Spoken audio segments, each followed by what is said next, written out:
Welcome to episode 259 of the Ski Podcast, and thanks for joining us, listener. I am your host, Iain Martin, and today we're going to be finding out all about the ski resort of St Johann in Tirol. Plus, we'll be celebrating all things Après Ski, with a look at the fashions and styles of Après Ski over the years, some of the best spots to visit, and even how to make your own Après cocktails. We also have updates from the Carrick-Smith brothers, who we sponsor, as well as your feedback. Now, this podcast takes me an enormous amount of time to produce, so I'd like to thank Tirol for choosing to sponsor the Ski Podcast this winter. It means I can keep producing episodes, and we all have a chance to find out about some of the great destinations in Tirol. There are over 80 resorts, 3,400 kilometres of ski runs, and this winter we're going to be finding out more about some of those resorts. But let's start by meeting this week's guests, both are first-timers on the show. Firstly, I'm delighted to welcome Erin Isakov. Hi, Erin. How are you? Hi, Iain. Very good. Thank you for having me. You are the founder of the clothing brand Erin Snow, author of the new book Après Ski, The Scene, the Style, the Menu. We're going to be finding out about that later. Just tell me for now, Erin, whereabouts are you? I'm in Laguna Beach, California. It's a small beach town in California, about an hour south of Los Angeles. It sounds wonderful. When I look out of my window to my right, I see a very grey day here in London, and I'm imagining, blue skies and maybe, I don't know, a view of the sea where you are. Yep, you nailed it. Yep. Well, thank you very much for getting up early in the morning to join us. My second guest today is Fritz Minhard, owner of the tour operator Active World Holidays and a resident of St Johann in Tirol. Hi, Fritz. How are you? Hello, nice to meet you. Thanks for the invitation, and it's great to have a little chat here on your podcast. Thank you very much for joining me. Can I just check, you are in St Johann in Tirol at the moment, is that right? I am in St Johann in Tirol at the moment. Yeah, it's lovely blue skies outside. Yeah, we got lovely autumn weather. Absolutely beautiful. Oh, well, we're going to be finding out about St Johann in Tirol a little bit later on. But I wonder first if I could ask you a question I like to ask all of my guests. When did you ski or snowboard last? What about yourself, Erin? When was that for you? I think probably the end of March in Utah. Lovely. Which resort were you at? Deer Valley. That's kind of my local spot. Not local to California, but local for me, for my skiing. Right, interesting. Now, Deer Valley is going through a huge terrain expansion for this winter. I'm hoping to get someone on from Deer Valley at some point, but it looks very, very interesting now. Yeah, I actually haven't skied. They opened some of the new terrain last season, but I didn't get over there. It's really on the other side of the mountain. And they had, it was just kind of a token few runs open last season, but it seems like there's a lot opening this winter and a lot of new lifts. So should be exciting. Cool. Well, that's something to explore on your next trip. What about yourself, Fritz? When were you last skiing? Last week on the glacier. That's good. I think there's 5 glaciers in Austria open at the moment. Which one were you skiing on? Yeah, I was in Hintertux last week, and it's at the start of the season. Conditions were okay; they're not wonderful, but just a few runs, and it was good. Right. Well, I'm very jealous of you. My skiing won't start until December, although I will be going out to the Tirol as well, be going to St Anton and Lech. We're in that sort of transition period just now, where the season down under in Australia, New Zealand, Chile and Argentina is pretty much drawn to a close. More glaciers are opening up in Europe every week. They're skiing, as I mentioned, in Austria, Switzerland, Saas-Fee and Zermatt are open, Italy, Finland and Norway. One of those areas in Austria that's already open is Solden. The resort will be hosting the first World Cup races of the season in just over a week's time. And I'm delighted to say that Freddy Carrick-Smith has been selected to race for Team GB in the giant slalom there. Now, Freddy is still only 18, and he will become the youngest male skier to compete in the World Cup for Great Britain for 40 years. Regular listeners will know the Ski Podcast sponsors Team Carrick-Smith. That is Freddy and his twin brother Zak and older brother Luca. Well, last year was their first year on the Europa Cup circuit, so this is a big step up, but well deserved. So let's hear from Freddy, who sent us this message. Hey, it's Freddy Carrick-Smith here. I just want to say a quick thank you to the Ski Podcast for having me. I also want to say I will be competing in my first ever World Cup in Solden. in around 3 weeks. So I'm really excited for that. I found out I think it was a month ago or something. After last season, I knew I had a good few results. I knew it was definitely possible, and we just needed GB to accept me. So I will be competing there, and also maybe in some more World Cups after the first World Cup. Yeah. So I'm really looking forward to this. It's a big jump up from where I've been skiing and this in Europe Cup. So we'll see what happens. I'm just gonna go out and ski as fast as I can on that first one, because the first one is the one that counts. I'm just gonna push it, and yeah, but I'm looking forward to it. His twin brother, Zak, and older brother, Luca, are both training out in the Alps at the moment. So they sent us these snow reports. Hey guys, Zak Carrick-Smith here. I've been in Solden training on the glacier for the past 4 or 5 days with Freddy. As you know, he's racing in the World Cup, and the conditions have been really, really good. It's literally been nothing but sun over the past 4 or 5 days. We've got a day off now, and we're at the swim point. It's not a cloud in the sky. The snow where I've been training up top has been a little soft, but it's been getting better and better. And I've heard from Freddy, the bottom, and I was talking to Rincalucci, that on the bottom is really nice snow. It's she said it was hero snow, which is it just gives you a really good feel, and it's exactly what you want to be skiing on, basically. And I think it's getting harder and harder. But overall, it's been really good training here. Hey guys, it's Luca Carrick-Smith. I've just finished off the back of a fitness training block in the UK. Been doing a lot of aerobic and strength work, which has enabled me to up my level. And now I'm training in a glacier called Pitztal in Austria. The conditions are incredible. I've had 4 days of slalom so far, and I've got 3 more before I head off to the ski show in the UK on the weekend. As you know, the season is starting soon for all of us. Freddy starting in 10 days' time in the World Cup in Solden. So we are all very excited about that. And we are all trying to prepare the best we can, get as much fitness training and strength work and being the right mentality to start the season. Soon I'll be heading up to Sweden and Finland for the start of the season to prepare for the first races. I'll keep you updated, and thank you for listening. If you'd like to hear more from the Carrick-Smith brothers, they'll be sending us updates throughout the season, but you can also see them live at the London Snow Show this weekend. Shemi Alcott will be talking to them on the main stage on Sunday afternoon. And if you're heading to the show, don't forget that Al Morgan and myself will be chatting about how to choose your ski gear on the equipment stage on Saturday. I'll be sharing my experiences of driving an EV to the Alps on the sustainability stage later the same day. And then on Sunday, Shemi will be talking to me about my Mount Etna ski touring experience. And I'll also be hosting a panel for POW about sustainability. So busy weekend. That's just a fraction of what's going on there. And by this weekend, I mean Saturday and Sunday, the 18th and 19th of October. You can still get free tickets, taking the link in the show notes. Now, there was another very different snow sports event in London this weekend. You may know the pond skim events that you get at the end of the season.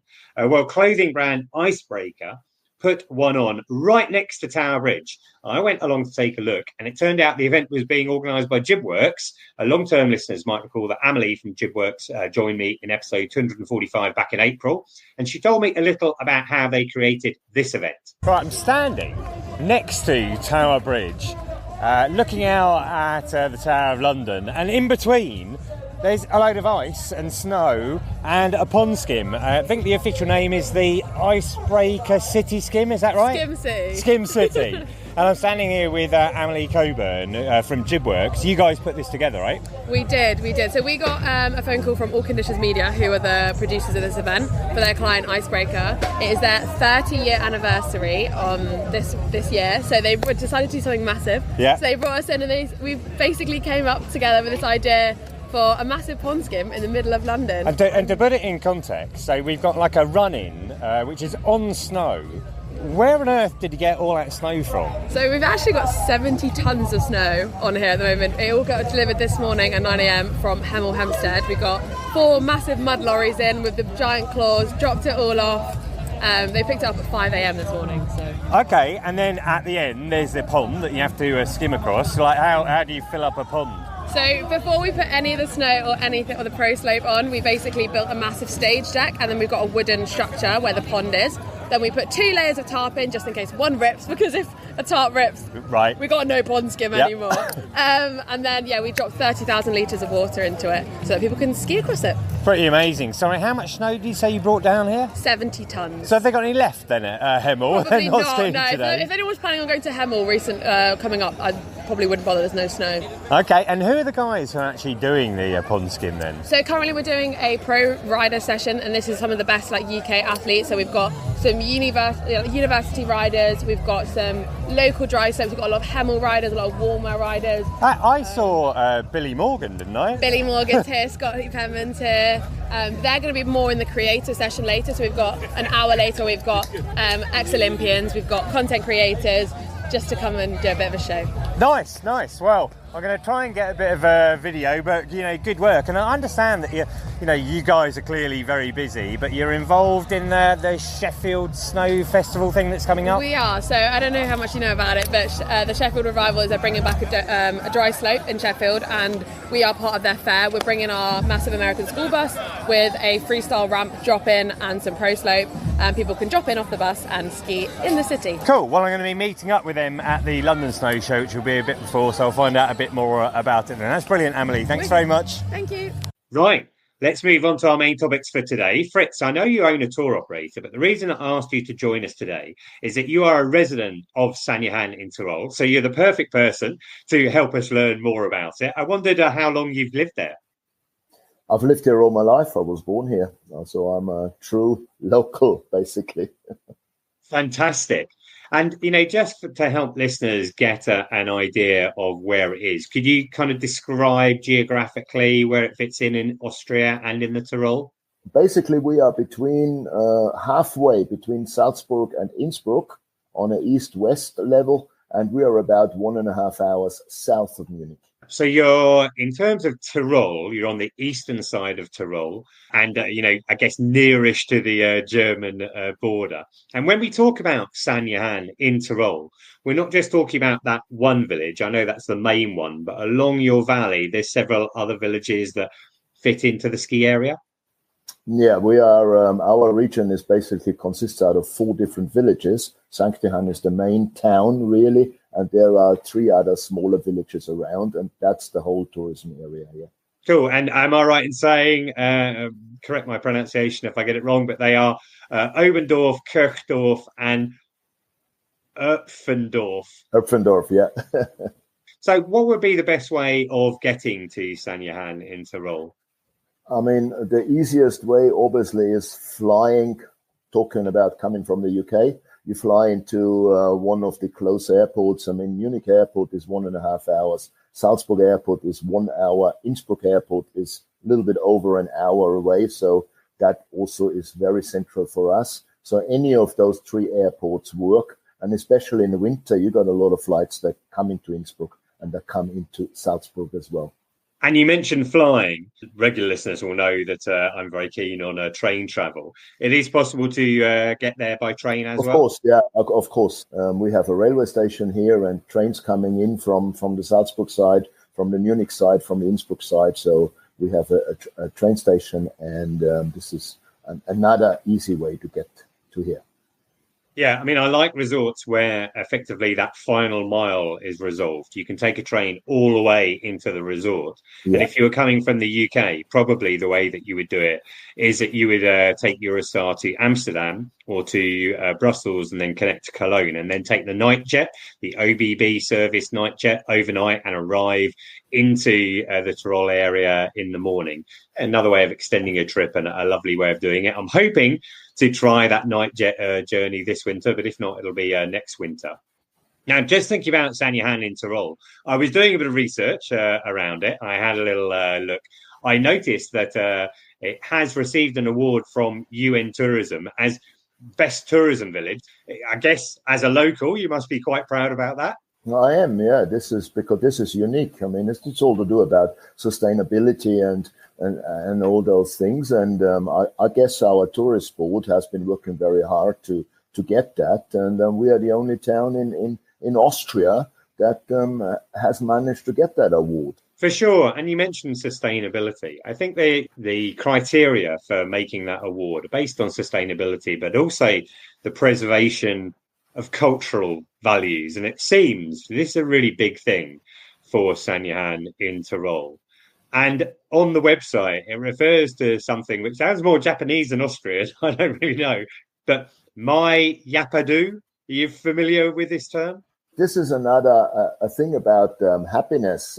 Obviously, it's a marketing thing, and the tourist board has created that Yapadu. And Yapadu means I'm happy, I'm having fun, and I'm enjoying holidays, I'm enjoying my life, and it works under that word Yapadu. Well, reading around it, talking about that being a destination of happiness, and I think that it seems that is.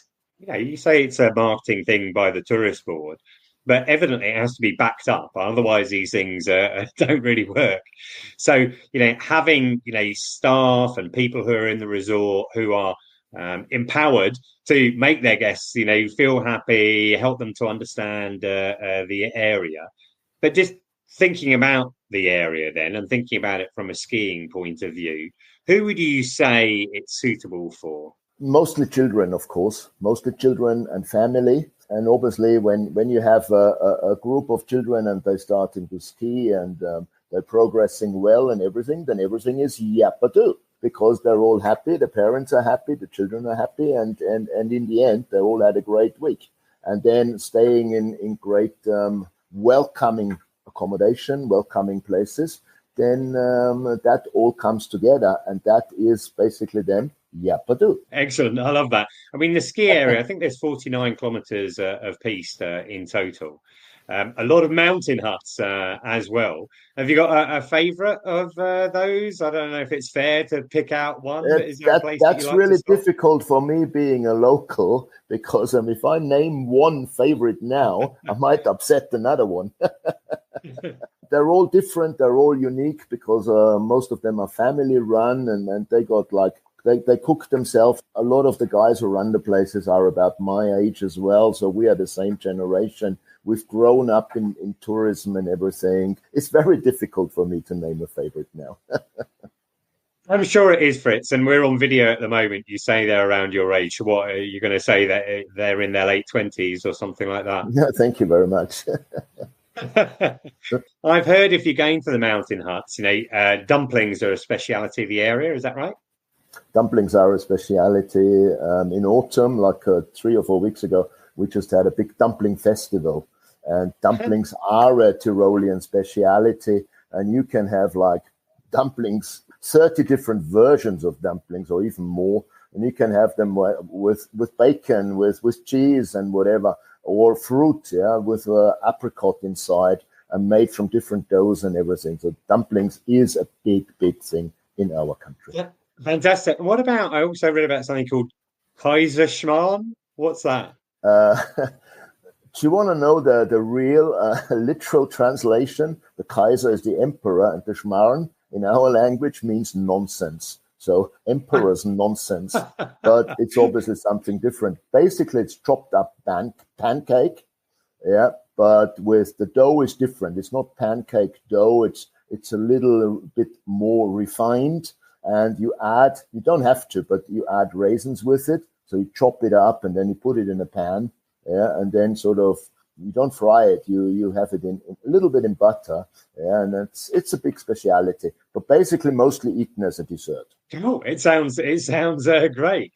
Let me just take you back to skiing a bit then, Fritz. I think it's pretty good value, the lift pass prices. And, it says on the website, lift tickets at fair prices. I saw that, early season, you can get a day for 41 euros. It goes up during the season. But you don't necessarily have to get a lift pass. You said it's really good for families there.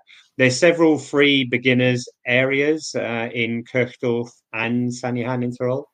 Yeah, there's 3 different beginners areas which are quite wide and expansive, and it's ideal for the children to learn there, not just for the children, also for the adult beginners.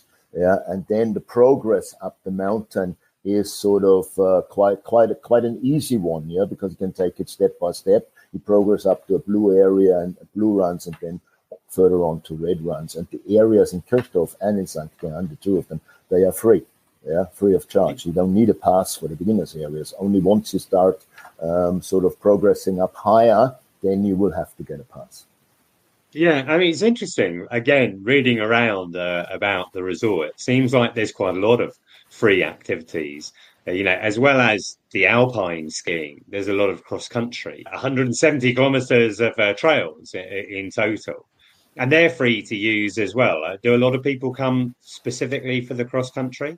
Yeah, there are quite a few people coming for cross country as well. We always had a big cross country race here as well, the Korserlauf, because the area of St Johann is quite expansive. It's quite wide, so it's ideal for cross country as well. And there's also a floodlit area from the stadium where the cross country center is. And it's very popular. It's very popular. And people like to cross country, to Langlauf here, as we say. Sorry, you're talking about floodlit area, meaning that you can do it at night as well. Is that what you mean? Yeah. It's the floodlits are on. I think it's on until 10 or 11 o'clock in the evening. So there's a few kilometers that are floodlit, and you can do cross country skiing in the evening as well. Yeah, it's really interesting. I'm thinking about all sorts of things while you're saying that, because in terms of the evenings, I also read that there's a ski touring park you can do. I'm quite a big fan of ski touring myself. And, you talk about this and you think, oh, well, maybe it's not for me, but maybe for a young family. And if you're someone who wants to get some ski touring in as well, there's a ski touring park, which is also open in the evenings. It's 3 times a week when it's open. It's basically along the piste. And there are 2 different routes. You can walk up the piste on your touring skis. And that is very, very popular. I think that has become even more popular in the last few years than cross-country skiing, because it's a good training and it's really good exercise, and it's along the piste. It's for training. It's for keeping fit, and for people who are maybe not expert skiers to go out in the wild, go out in the off-piste. They can still ski down the piste. And that's a great thing to have that. I think you probably hit all of the reasons for doing ski touring on the head there. For me, I really enjoy the fitness side of things. I think it's great for training. I do quite a lot of running events. And to go ski touring when I'm out in a resort, you're doing low impact aerobic exercise at altitude. I live at sea level in the UK. So, that is fantastic exercise for you. But I also love the fact that you can just get away from all of the lifts, all of the people. I haven't got anything against other people on the resort, but it's quite nice to have a bit of nature, to yourself.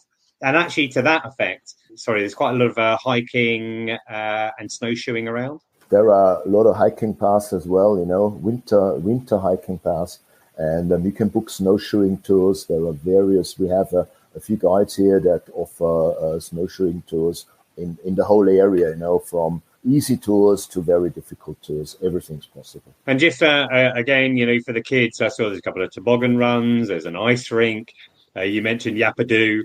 Kids' mascot is called Yapadu. If that doesn't give you happiness, I don't know what will. But there's also like a flying fox, which is like a zip wire that, kids and adults can do. Yeah, it's a zip line which sits at the middle station. At the gondola, we have the gondola that goes up to the top, and at the middle station, there's a park that has a zip line, and actually 3 different zip lines, and that's very popular. And then obviously the toboggan runs as well up in the neighboring 2 villages, which are part of our tourism resort. They have toboggan runs as well. So, lots of things to do. Cool. Yeah, and not everything is for the kids. This last thing I'm going to pick out is going to cross over with the conversation I'm going to have shortly with Erin. But you've got a Schnapps Distillery as well. So not an activity for the kids, but the adults can go and try and test different versions of schnapps. Yeah, there's a Schnapps Distillery here, and they have various versions of different schnapps and liquors and everything. And you can go there and taste the different ones, and then obviously you can buy them as well. And that's a lovely place and another attraction in the town. Oh, well, we started off by saying that St Johann in Tirol is focusing on Yapadu, my Yapadu, about bringing happiness. I know for many of my friends, bringing them going to a Schnapps distillery would definitely bring them happiness. But really nice talking to you, Fritz, and getting a sense of St Johann in Tirol. That feeling of being able to connect, which I think you get, across Tirol itself, and just being able to, experience everything to do with nature. The great thing about St Johann is, and that's also what my customers and my guests tell me all the time, that it is a living town. People live here, people work here, and people come here for holidays. So the combination makes it. It's not just a place which is full with tourists. The town is where people live, people work, and people come for a holiday. And that is what makes our town great. Excellent. Well, that is a really great way to sum it up, Fritz. Vielen Dank for sharing all of your thoughts with us there. And I'll put a bunch of links into the show notes so listeners can find out a little bit more about St Johann in Tirol. Now, if it's all right with you, I'm going to move on to Erin now, over on the west coast of the States. Now, I mentioned in the intro, you've recently published a new book called Après Ski, subtitled The Scene, the Style and the Menu. I have a copy of it here. Listeners won't be able to see this, but I'm holding it up to the camera. It's quite chunky. It's quite heavy. I'm in London at the moment, and I'm come up here for the ski show and for Listex. I have to pack this in my bag and carry the extra weight with me. But I've got to tell you, thank you so much for arranging to send me a copy. I really enjoy the book. We're going to come on to that a little bit later on. I wondered if I could first just start with a few questions. Like, what is it? You mentioned you skied in Utah and you're obviously in California. What's your background in skiing? So I began skiing. Honestly, I don't even remember learning to ski. The family lore is as soon as I was able to stand up and walk, my dad said, okay, get in the car. We're driving up to Mammoth, and put us in ski boots. My dad was a ski patroller at Mammoth Mtn. And then when I was born, he was still on reserve ski patrol. So we would go up to Mammoth a lot for work and obviously just to ski. And then, growing up, basically skiing was our family activity. That's pretty much all we did. My dad also surfed. So we did a lot of ski trips, and we also did a lot of trips to Hawaii. When I was about 12, I ditched skis for a snowboard, which was really upsetting for my parents at the time. And snowboarding was still, fairly, I wouldn't say brand new, but still like a very small sport, up and coming, not a lot of gear, nothing for women really at the time. Snowboarded exclusively through college. I left for the East Coast for college, so I did a lot of weekends in Vermont. But I basically got to ski all over the US. And then after college, I went on my first trip to Europe, and that was a very amazing, eye-opening experience. Oh, whereabouts did you ski in Europe? So my first trip was to Chamonix. Went with a big group of friends, and it just realized what a different experience it is skiing in Europe versus the United States. We have some great mountains here, but Europe, the experience is very different. That's really interesting. You've picked one of my favorite places, Chamonix. I'm interested just in your first impression as to why you think it's so different in Europe from the States. It's just so much more than just the act of skiing on the mountain. And the skiing on the mountain is even also very different, right? I think the mountains are just bigger and more wide, spread out. It's not just doing the same run over and over and over again, which you do get a lot of in the United States because our mountains are a little bit more compact in area, but more of an adventure. Yeah, for sure. Well, Chamonix is a bit like that. Maybe not as well connected in terms of the ski areas as some resorts, but very dramatic. So you obviously had, a long background in skiing, and you say your father was working in the ski patrol, which is always going to get you on skis at an early age. Fritz, has lived in a ski resort all his life. Kind of, easy for him. More, at some point, you launched a clothing brand, Erin Snow. When did that happen? So after college, so I kind of bounced between the coasts, grew up on the West Coast, then went to the East for college, then came back to the West, and then realized I wanted to go to New York and work in fashion. And my whole life, my passion in life was skiing, and my other passion was design. And so I was working as a young girl in the fashion world in New York City, spending my week in a design studio full of really creative people, super talented people. I got to dress however I wanted and really express myself and, living that lifestyle in New York City. Every weekend, I would drive up to Vermont to go snowboarding with my friends, and I couldn't be myself anymore. I was doing the sport I loved, but I felt like I wasn't, I didn't feel like myself doing it, because at the time, especially in snowboarding, for women, there really wasn't anything to wear. And this was, I graduated, I'm going to date myself, but I graduated from college in 2000. So this is the early 2000s. And we kind of gone through a really rough period in ski fashion in the 90s.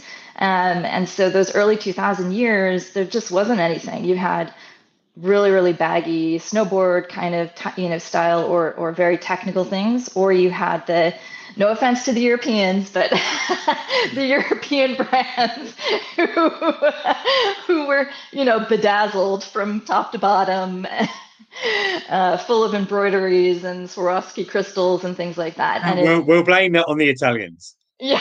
Well, the Austrians are up there too. They've got some bedazzled brands. So, and I always thought of that as more like my mother's clothing. And so it really was a giant disconnect for me.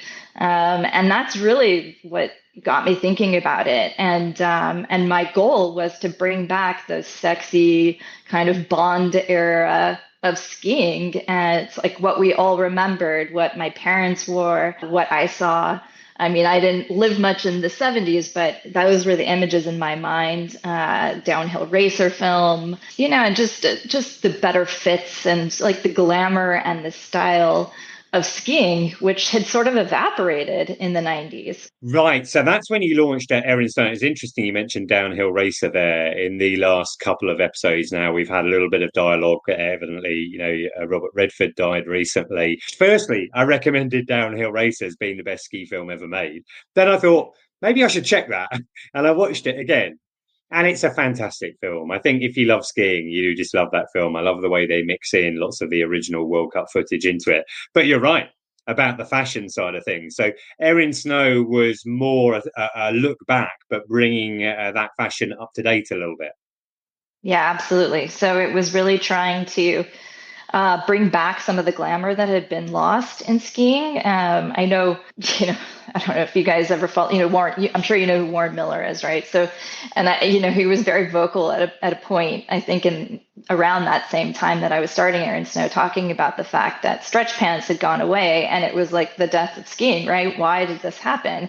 We like skiing is sexy and bring back these stretch pants, right? And people just weren't doing it at the time. And also working in fashion in New York, I saw how transformative just putting on a beautiful garment can be, something that's really well made and makes you feel good. It gives you a lot of kind of confidence. And so for women, because Erin Snow was always a women's only brand, it was really that idea of transforming people, putting something on that gives you that bit of confidence so you can go outside, push your boundaries, do something you wouldn't normally feel necessarily confident enough to do. So it was kind of an empowering moment. I'm not your target market, but I've looked at a lot of the stuff that you've made over the years, and I'm not alone in liking it, because I know that you've been featured in Vogue, Glamour, Condé Nast Traveler, New York Times, lots of different magazines. But more recently then, with the book, you've obviously had this interest. You've referred to how Après Ski fashion has changed over the years.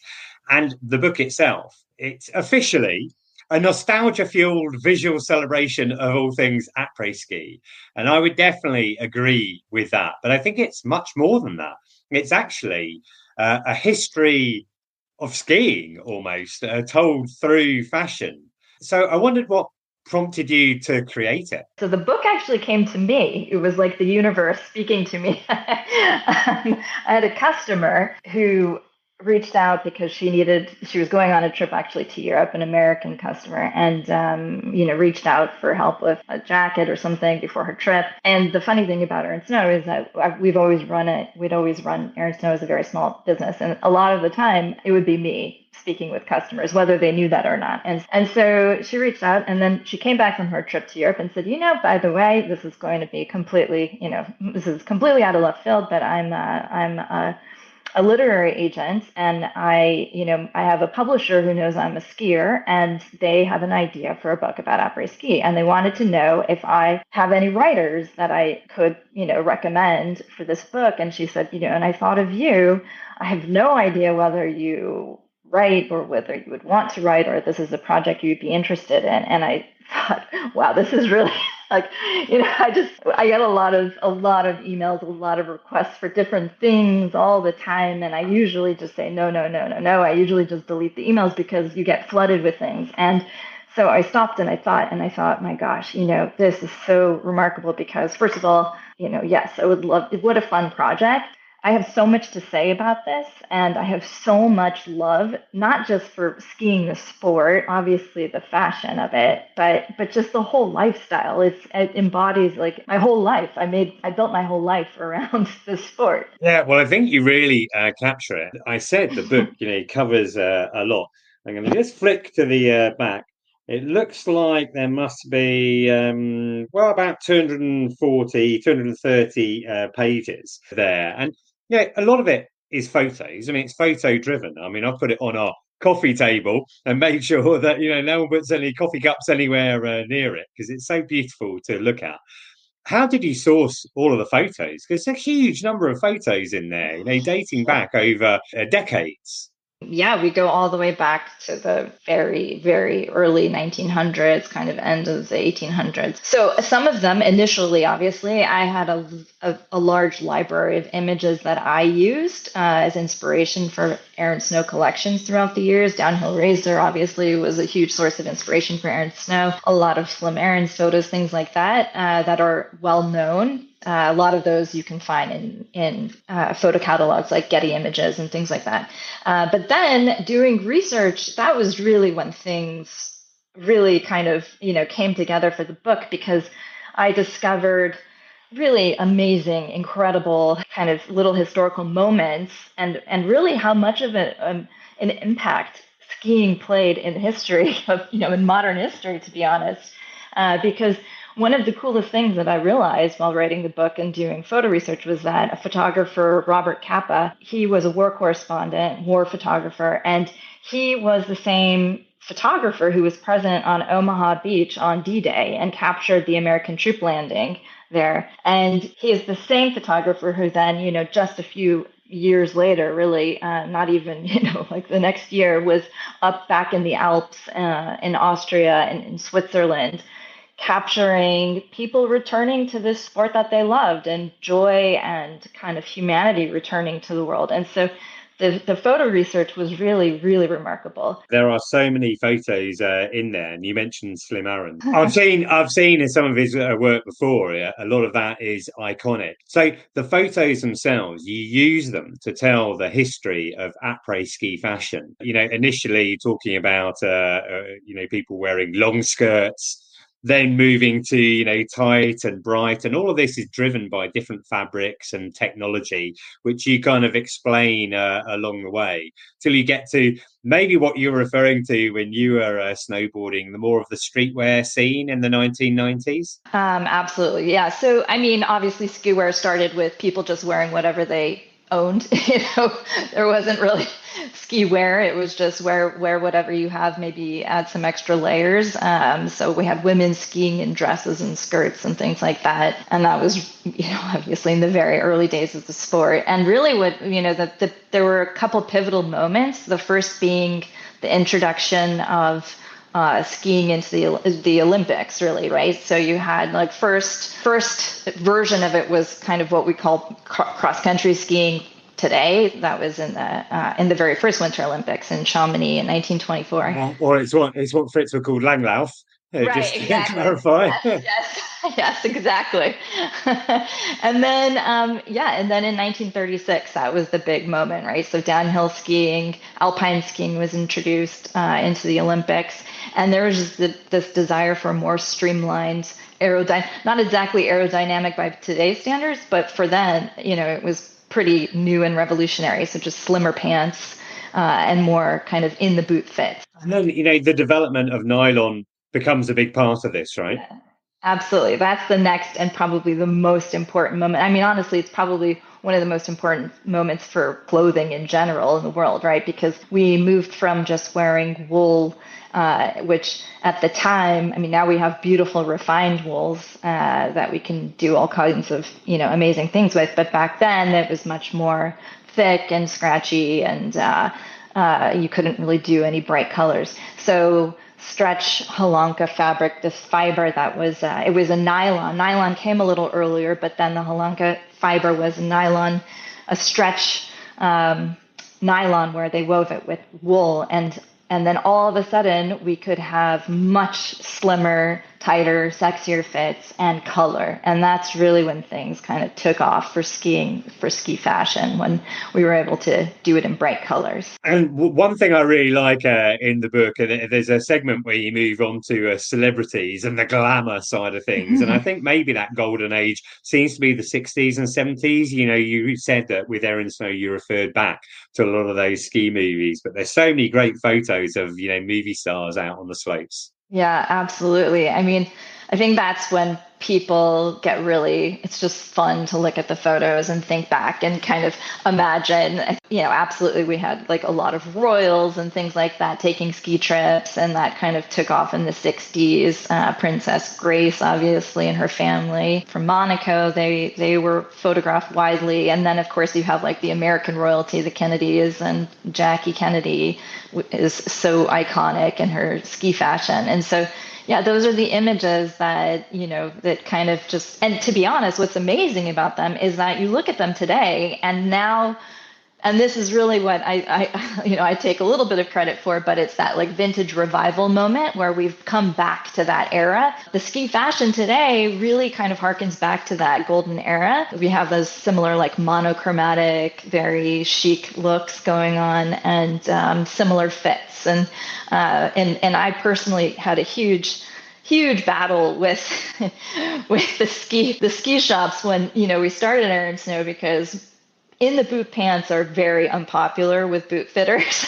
And so, and I don't really know why men take such personal, they have such a personal opinion about what women do and put in their ski boot. But really, you have to find this fine line of wanting to look good and feel good. I get it. It's not hugely comfortable, but it's okay. Yeah.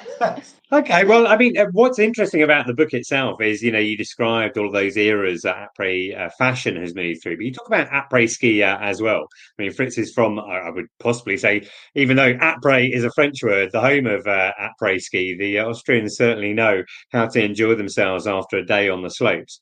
But you finish off the book, Erin, with some recipes for après ski drinks so that people can put together their own. I wanted to check if you tried them all as part of your research.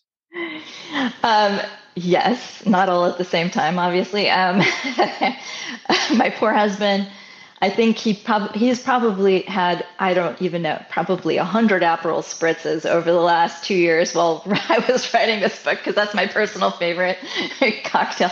Whether I'm on the mountains or not, it's my go-to. But yeah, I mean, the fun thing about it is that, you have a memory behind each of these drinks. So Van showed, a mulled wine. The first time I had that was on my first trip to Chamonix that I mentioned earlier. My first Bombardino was when I went to visit a few years ago. We took our family and skied. We did the Saloronda in Italy. We're actually going back this winter. And that was my first Bombardino, which took some courage because it looks like hot egg yolk and with whipped cream on top. And so it's a little off-putting, but it is delicious. And then, like hot toddies we served at an Erin Snow event way back at the beginning of the brand. So each of them has like a special memory for me. Yeah, I'm sure you'll enjoy your trip again to Italy and the Dolomites. Topical time to go with the Winter Olympics being held in the Dolomites this winter as well. But the book itself, like I say, I genuinely enjoyed it. It's worth looking at, but reading as well, because I think it's a kind of history of, not just Après Ski, but skiing itself. So I'm going to put a link into the show notes to that. And that is brilliant, Erin. Thank you so much for sharing, the story behind the creation of it. We're just going to move towards a close now. I always enjoy listener feedback and I love to hear what you think about the show. You can leave a comment on Spotify, Instagram or Facebook. Our handle is @theskipodcast, or drop me an email to theskipodcast@gmail.com. You can also follow us on WhatsApp for exclusive material released ahead of the podcast. Just look in the show notes for that link. We've had a few people contact us since the last episode. Gareth Ebbage enjoyed our story about the rise and fall of Bladen lines in episode 252. He said, "Great episode, one of the best you've done." Thank you, Gareth. Very insightful look back to the glory days of the 80s and the early 90s when people were wearing the type of ski fashion that isn't top of Erin's list. Rob Smith also caught up with the Bladen Lines episode. He said, "I think this is my favourite episode so far. It brought back some great memories from when I started to ski." He also suggests that someone needs to make some retro ski jackets with the parrot on. You'll have to listen to that episode, Erin, but could be the next step in Après Ski fashion. A few other comments on social. Cade Wilson said, "Keep up the good work." Louise McGregor said, "Essential listening." I also heard from a long-term listener, Richard Patey, and he said, "I've been enjoying your podcast as I drive across Europe to where I'm living now in the High Tatras of Slovakia. It's a great region. My season pass includes Polish, Czech and Austrian resorts, including a lot around Innsbruck." And he mentions he enjoyed episode 257 when we talked about Innsbruck. There are now 277 episodes of the Ski Podcast to catch up with, and over 200 of them, 206 were listened to in the last week alone. Maybe you want to get in the mood for the new season, and there's plenty to catch up with in our back catalogue. All you need to do is go to theskipodcast.com, have a search around the tags and categories, and you're bound to find something of interest. In the last week, just over half of our listeners were in the UK, around 20% in the States, and everyone else spread as far and wide as Colombia, Bulgaria and Hong Kong. By the way, listener, I'm pleased to say we have new stickers back in stock. So if you would like a The Ski Podcast sticker for your helmet, skis, phone, or wherever you want to stick it, then just drop me an email with your address and I'll get some out to you. Finally, if you'd like to help the podcast, there are 3 things you can do. Follow us or subscribe so you never miss an episode. Give us a review on Apple Podcasts or leave a comment on Spotify. And if you're booking ski hire this winter, don't forget that you can save money on your ski hire with an additional discount by using the code SKIPODCAST when you book at insportrent.com. You can take the link in the show notes and your discount will automatically be applied. Right, for now, I would like to thank my guest today. Thank you very much, Erin. Thank you. Thank you for having me. And Fritz, vielen Dank. Thank you very much. Thank you very much. It was great. Finally, listener, thank you for joining us wherever in the world you're listening right now. And until next time, goodbye.